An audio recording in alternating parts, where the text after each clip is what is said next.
စိတ်ကူးအိမ်မဲမဲယုံနဲ့တင်ဘဝတစ်ခုလုံးကိုပြောင်းလဲပြစ်နိုင်တယ်ဆိုတာကိုယုံလား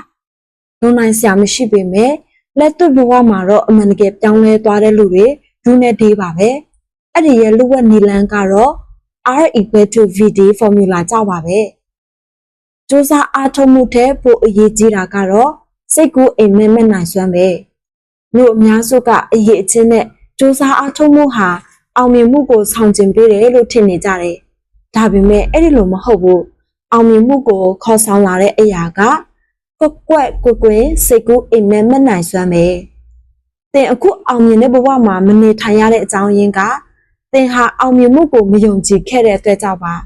တစ်နှစ်ကိုမိနစ်30လောက်အချိန်ပေးပြီးစိတ်ထဲကနေအောင်မြင်နေတဲ့ကိုယ်ပုံစံကိုကွက်ကွင်းပုံဖော်ရေးဆွဲကြည့်ပါအဲ့ဒါဆိုရင်အမှန်တကယ်အောင်မြင်လိမ့်မယ်ကျမ်းမာခြင်းနဲ့ဆိုရင်ချစ်ချင်းမေတ္တာကို VD လောက်ပါတမားတော့အစစ်မှန်ကသိစိတ်ထဲမှာရှိနေတဲ့ Hippocrates စာအုပ်ထဲကသဘောကျစရာစာကြောင်းလေးတွေကိုအနည်းငယ်ဖော်ပြသွားတာဖြစ်ပါတယ်စာအုပ်ထဲမှာအညတရဘဝကနေဒေါ်လာတန်းချီရတဲ့ထိပ်တန်းတရုပ်ဆောင်ဖြစ်လာခဲ့တဲ့ Jim Carrey ထိပ်တန်းအနုပညာကျယ်ပွင့်တရုပ်ဆောင် Arno ယူဘဗေဒပညာရှင် Albert Einsteinတယ်လီဖုန်းတီထွင်ခဲ့တဲ့ Alexander Graham Bell American bestseller စာရေးဆရာ Jack Canfield ကမ္ဘာအချမ်းသာဆုံးစာရင်းဝင်တထေးကြီးလီကာရှင်စတဲ့ကမ္ဘာတဝန်းတထိတ်ကျဲတထေးတကြွယ်တွေနဲ့ထင်ပေါ်ကျော်ကြားသူတွေဘဝမှာလက်တွေ့အသုံးချခဲ့တဲ့ထိတ်တန်လူဝက် formula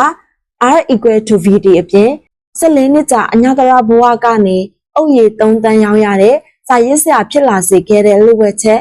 R = VD formula ကိုအသေးစိတ်သိချင်တယ်ဆိုရင်တော့ကျမတို့ Hope Publishing ကနေထွက်ရှိထားတဲ့ထက်ခိုးခန်းပေါ်ကစိတ်ကူးအိမ်မဲဆိုတဲ့စာအုပ်လေးကိုဖတ်ကြည့်ဖို့ပြောချင်ပါတယ်။ဝယ်ယူဖတ်ရှုလို့သူများအနေဖြင့် Hope Publishing ရဲ့ Facebook Messenger ကနေပဲဖြစ်ဖြစ်ဖုန်းနံပါတ်3992665383ကိုဖုန်းဆက်ပြီးတော့ပဲဖြစ်ဖြစ် Viber ကနေပဲဖြစ်ဖြစ်ဆက်သွယ်စုံစမ်းမေးမြန်းနိုင်ပါတယ်ရှင်။သင်အောင်မြင်ချင်တယ်ဆိုရင်တော့ဒီစာအုပ်ကနေတစ်ဆင့်ကွက်